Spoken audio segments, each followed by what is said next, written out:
The Lady in the Van by Alan Bennett. "I ran into a snake this afternoon," Miss Shepherd said. "It was coming up Parkway. It was a long grey snake, a boa constrictor possibly. It looked poisonous. It was keeping close to the wall and seemed to know its way. I've a feeling it may have been heading for the van." I was relieved that on this occasion she didn't demand that I ring the police, as she regularly did if anything out of the ordinary occurred. Perhaps this was too out of the ordinary, though it turned out the pet shop in Parkway had been broken into the previous night, so she may have seen a snake. She brought her mug over, and I made her a drink, which she took back to the van. "I thought I'd better tell you," she said, "just to be on the safe side. I've had some close shaves with snakes." This encounter with the putative boa constrictor was in the summer of 1971, when Miss Shepherd and her van had for some months been at a permanent halt opposite my house in Camden town. I had first come across her a few years previously, stood by her van, stalled as usual, near the convent at the top of the street.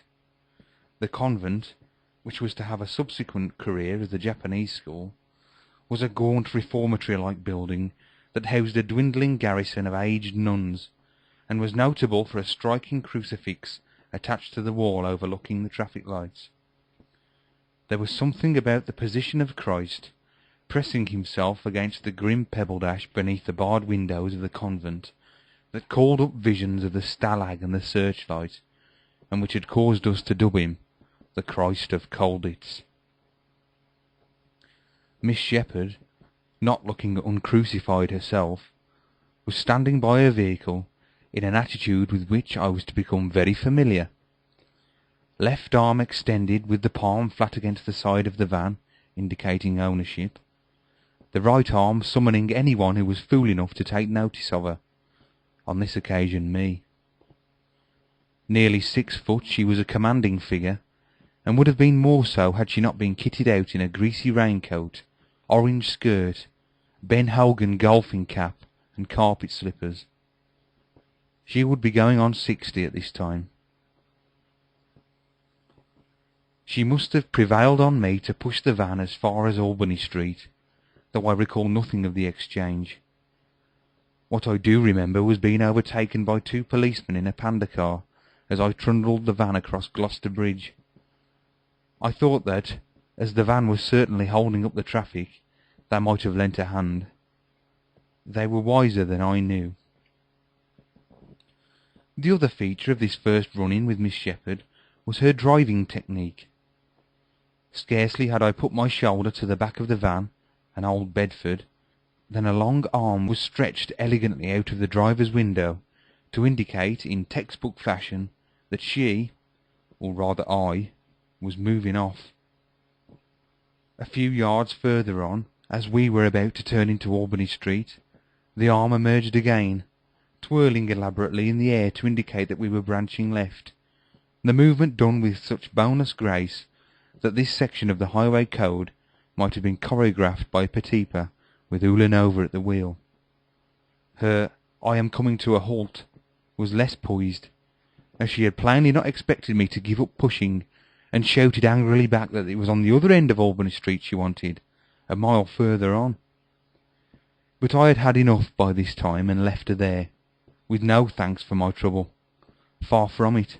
She even climbed out the van and came running after me, shouting that I had no business abandoning her, so that passers-by looked at me as if I had done some injury to this pathetic scarecrow. Some people, I suppose, I thought, feeling foolish that I'd been taken for a ride, or taken her for one, and cross that I'd fared worse than if I'd never lifted a finger. These mixed feelings to be the invariable aftermath of any transaction involving Miss Shepherd. One seldom was able to do her a good turn without some thoughts of strangulation. It must have been a year or so after this, and so sometime in the late 60s, that the van first appeared in Gloucester Crescent. October 1969. When she is not in the van, Miss S spends much of her day sitting on the pavement in Parkway, where she has a pitch outside Williams and Glynn's bank. She sells tracts, entitled True View, Mattering Things, which she writes herself, though this isn't something she will admit. I sell them, but so far as the authorship is concerned, I'll say they're anonymous, and that's as far as I'm prepared to go. She generally chalks the gist of the current pamphlet on the pavement, though with no attempt at artistry. St. Francis flung money from him, is today's message, and prospective customers have to step over it to get into the bank. She also makes a few coppers selling pencils. A gentleman came the other day and said the pencil he had bought from me was the best pencil on the market at the present time. It lasted him 3 months. He'll be back for another one shortly.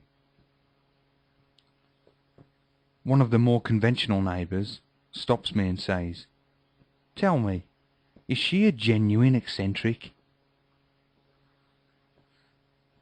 April 1970. Today we moved the old lady's van. An obstruction order has been put under the windscreen wiper, stating that it was stationed outside number 63 and is a danger to public health. This order, Miss S insists, is a statutory order, and statutory means standing, in this case standing outside number 63, so if the van is moved on, the order will be invalid. Nobody ventures to argue with this, but she can't decide whether her next pitch should be outside number 61 or further on. Eventually she decides there is a nice space outside 62 and plumps for that. My neighbour Nick Tomlane and I heave away at the back of the van, but while she is gracefully indicating that she is moving off, for all of 15 feet, the van doesn't budge. "Have you let the handbrake off?" Nick Tomlane asks. There is a pause.